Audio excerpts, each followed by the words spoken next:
सालाकाथि दख'रा दुलाराय बर' फरायसा आफादनि बानजायनायाव दिनै खाथिनिनो जे दख'रा नायगाव आरो सालाकाथि मोननैजों मोनसे लोगोआरि जोलुर बादायलायनाय गेलेदों बिथांमोना आरो लोगोसे बेयावहाय थांनाय 15 साननि सिगां जे आन्डार 13 जायफोरनाखि उन्दै उन्दै बिथांमोनखौ लानानै जे सेन्ट्रेल आरो डिस्ट्रिक्टनि अर्डार मथे बिथांमोना जे कचिंखौ होदों दा बेखौबो दिनै फोजोबनाय मोनसे हाबाफारि लादों।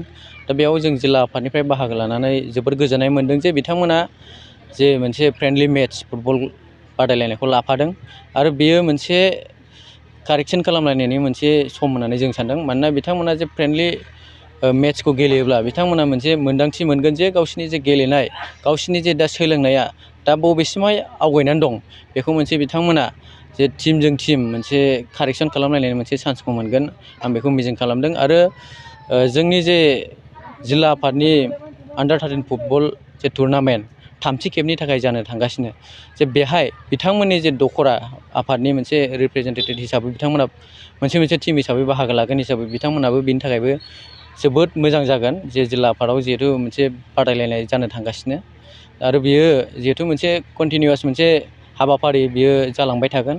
आरो बे आन्डार 13नि जे जोंनि गुबै थांखि बे थांखियानो जाहैबाय जे जाहाथे जोंनि उन्दै उन्दै जायफोरनाखि फुटबलाव इन्टारेस्टेड थानाय आन्डार 13 बिथांमोना जाहाथे इयुनावहाय गाव गावखौ साफा साफा राफोद प्लेयार जाहैनो हायो आरो साफा साफा गाबथानो हानाय गाव गावनि जे इयुन बेखौ गाबथानो हानाय साफा साफा गोख्रों जाहैनो हायो जों बेखौनो मिजिं खालामदों।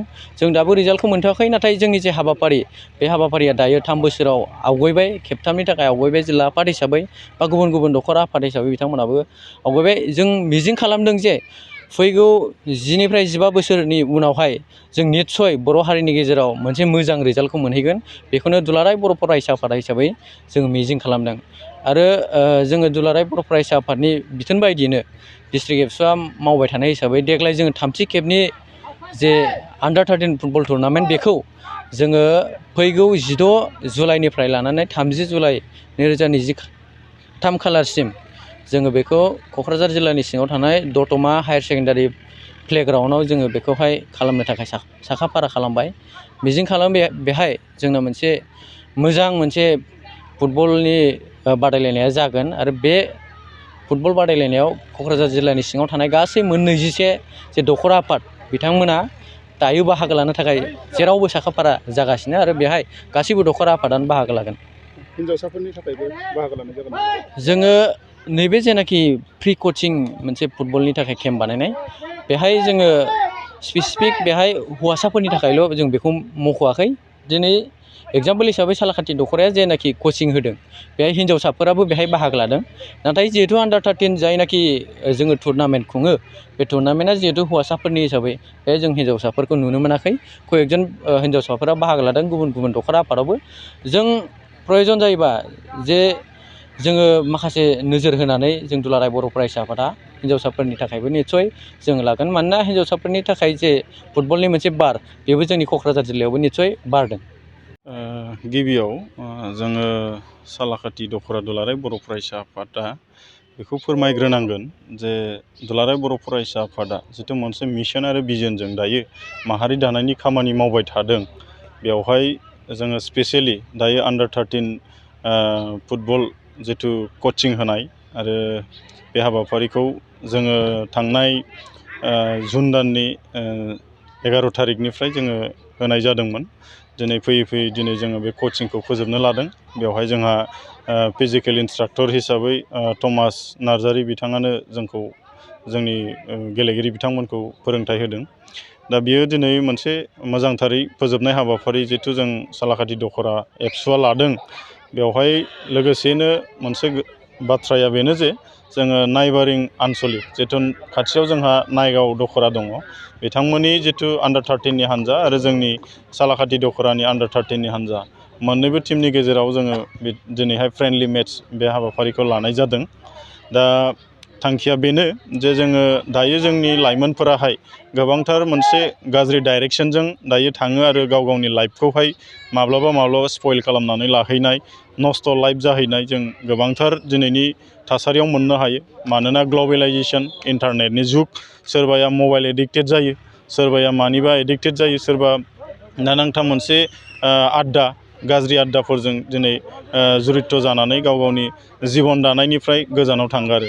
दा बेयाव जोङो रोखा जानो हादों दिनैनि थारिखआव सालाकाथि दख'रा एबसुनिफ्राय मिनिमाम जोङो गासैहाय सा 57 जोंनि गेलेगिरि बिथांमोनहा उन्दै उन्दै फंबाय बिनानावमोना बेवहाय बे कचिंआव बाहागो लादों आरो बेनिफ्राय बिथांमोना गाव गावनि मोनसे फिजिकेल फिटनेस लानो हादों आरो गाज्रि जिथु लामायाव थांनो लानायनिफ्राय गाज्रि जिथु एडिक्टेड मबाइल एडिक्टेड गाज्रि माखासे थासारिनिफ्राय बिथांमोना गाव गावखौ रैखा जादों होननानै जोङो साननानै लानो हायो। गेलेनायनि बा क्वालिटि बेखौ माबायदि मोननो हादों? गेलेनायनि मान थाखोआ सालाकाथि दख'रा आफाद हिसाबै जोङो गाज्रि नङा। मानोना गेलेनाय बिथिङाव एसे एनैया जोंनियाहाय सिगाङावबो दङमोन, नाथाय गेजेर ससेयावहाय जोंनिया माखासे गोबांथार बेबायदि इन्टारनेट एडिक्टेड बा मबाइल एडिक्टेडजोंहाय जोंनि लाइमोनफोराहाय गेलेनाय बिथिङाव हयथ' लेहेमिया जालांनाय, हयथ' मबाइलाव गेम गेलेनायखौसो बांसिन प्रायरिटि होनाय बे थासारिया फैदोंमोन। दायो बिथांमोननि गोसोआव जोङो मोनसे मोनदांनो हादों जे बिथांमोना मोनसे गेलेनाय बिथिङाव एवारनेसा फैफिनदों, मोनसे सांग्रांथिया फैदों आरो बे मोनसे जोंनि मोनसे रिभलिउसन, गेलेनायनि बे मोनसे जोंनि एबसुनि रिभलिउसन। आरो जेब्ला रिभलिउसन गैया जोंनि हारिया माने जौगासारनो हाया। बेखायनो एबसुआ मोनसे रिभलिउसनारि आफाद, मोनसे जांख्रिथायारि आफाद। बे हिसाबै जोङो दिनैनि थारिखआव एट दा सेम टाइम कचिंआ जोंनि पेरालेलि सोलियो। दायो जोङो गेलेनाय बिथिङावल' नङा, दिनै जों फोरोंथाइ बा सोलोंथाइ बिथिङाव मिशन स्किल एन्ड क्वालिटि इडुकेसनखौ बेस खालामनानै सोलोंथाइ बिथिङाव जों कचिं होदों। एट दा सेम टाइम जोङो दिनै गेलेनायाव मोनसे रिभलिउसन, मोनसे जांख्रिखांनाय नांगौ होननानै जोङो गेलेनाय बिथिङावबो दिनै मोनसे बेखौ जांख्रिखांनाय लाबोदों आरो निस्सय जों आसा फारिदों बेनिफ्राय जोंनि फंबाय बिनानावमोनहा मोजांथार सासे नङा सासे गेलेगिरि हयथ' ओंखारहैगोन, जों बेखौ आसा फारिनो हायो। जायफोरा बे कचिंआव बाहागो लाबाय बिथांमोननि गोजौसिन आरोबाव कचिं होनाय जागोन नामा?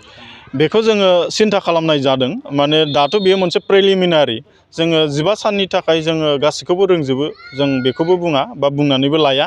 मानोना 15 साननि कचिंआवहाय जोङो बेसिक जिथु रोंथारनांगौ बेखिनिखौ जाहाथे जोंनि उन्दै उन्दै फंबाय बिनानावमोना रोंनानै थायो।